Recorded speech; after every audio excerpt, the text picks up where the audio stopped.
आप देख रहे हैं खबर यूपी 25 बरेली से।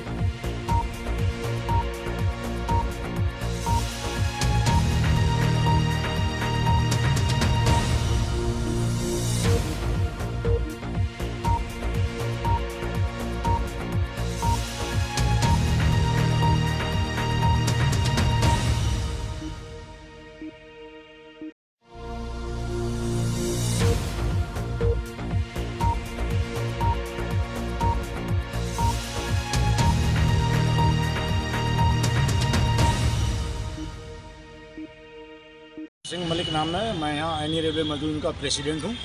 आज जो है वोटिंग चल रही है, किस तरह की वोटिंग है, क्या मांग करी है आप लोगों ने? ये हमारी न्यू पेंशन स्कीम के विरोध में हम लोग वोट कर रहे हैं और ओल्ड पेंशन स्कीम लागू की जाए, क्योंकि हमारे पूरे अपने सेंट्रल रेल और भी हमारे संयुक्त मोर्चा के आह्वान पर all India railway men's federation जो उसका मेन हमारा मोर्चा है, उसके आह्वान पर सारे हिंदुस्तान के सभी राज्यों के जितने भी केंद्रीय राज्य की यूनियन हैं और केंद्र की यूनियन है, सब मिला के सारे कर्मचारी वोट कर रहे हैं कि न्यू पेंशन स्कीम हमको स्वीकार नहीं है, इसलिए हमें पुरानी पेंशन स्कीम दी जाए।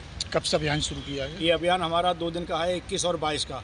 कल से हमारा वोटिंग चल रही है और लगभग 75% 80% के आसपास हमारी अब वोटिंग हो चुकी है और सभी लोग बहुत बढ़ चढ़ के मतदान कर रहे हैं। उसके बाद कोई कार्यक्रम है इसके अलावा? इसके बाद ये है कि हमारा अगर 60% से ऊपर वोटिंग होता है, कर्मचारी हाँ के पक्ष में वोट डालते हैं, तो हमको ये अधिकार मिलता है कि हमारा जो संयुक्त मोर्चा है वो हमारे कर्मचारियों की तरफ से भारत सरकार को एक नोटिस देगा कि अगर उन्होंने हमारी न्यू पेंशन स्कीम को ख़त्म करके नई पेंशन ओल्ड पेंशन स्कीम लागू नहीं की तो हम हड़ताल का निर्णय ले सकते हैं और हम हड़ताल पर जा सकते हैं, जिसमें हमारे सारे राज्यों के पूरे हिंदुस्तान के सब कर्मचारी और केंद्र के कर्मचारी सारे मिलकर एक साथ ये अभियान चला रहे हैं। क्या नाम बताया आपने? सुरेंद्र सिंह मलिक नाम है मेरा। और ये हमारे आइजत नगर डिवीजन में हमारे सारे ब्रांचों में, सारे स्टेशनों पे, सारे गेटों पर और जितने भी हमारे सारे ऑफिस हैं सभी में हमारे कर्मचारी मतलब 14 टोलियों में हमारी 14 जो हमारी ब्रांचें हैं वो मिलकर कार्य कर रहे हैं। हमारी बस एक ही मांग है, एक ही उद्देश्य है कि न्यू पेंशन स्कीम हमें बिल्कुल स्वीकार नहीं, इसमें किसी की बेसिक होती है हमारे पास, हमें गारंटीड पेंशन चाहिए।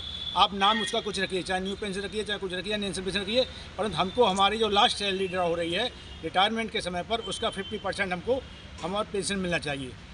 एक चीज़ हमारी समझ में नहीं आती है कि हमारी सरकार ये कहती है एक देश एक विधान एक निशान, फिर दोहरे नियम क्यों लागू करते हैं? आप तो ले रहे हैं ओल्ड पेंशन, सांसद हो जाएं, विधायक हो जाएं, MP बन जाएं, मिनिस्टर बन जाएं, 4-4, 5-5, 6-6 पेंशन एक साथ देते हैं और सब ओल्ड पेंशन लेते हैं, जबकि वो एक नेता के रूप में आते हैं, वो हर 5 साल बाद फिर चुने जाते हैं, वो जनसेवक के रूप में काम करते हैं। हमारा जो कर्मचारी 60 साल तक अपनी सेवा किसी संस्थान के लिए देता है, वो संस्थान को अग्रिम बढ़ाने के लिए कार्रवाई करता है, परंतु उसको रिटायरमेंट के बाद में कोई पेंशन नहीं मिलती है, जबकि ये पेंशन हमारे बुढ़ापे के लाठी है एक तरह से। अगर हमें पेंशन नहीं मिलेगी तो हमारी कोई कदर नहीं करेगा। जो व्यक्ति किसी संस्थान को बढ़ाने में पूरा अपने 60 वर्ष लगा देता है, उसके बाद अगर उसे दरदरी ठोकर खानी पड़ेगी तो हमको ये स्वीकार नहीं, तो इसलिए हमको ओल्ड पेंशन चाहिए, गारंटेड पेंशन चाहिए हमको।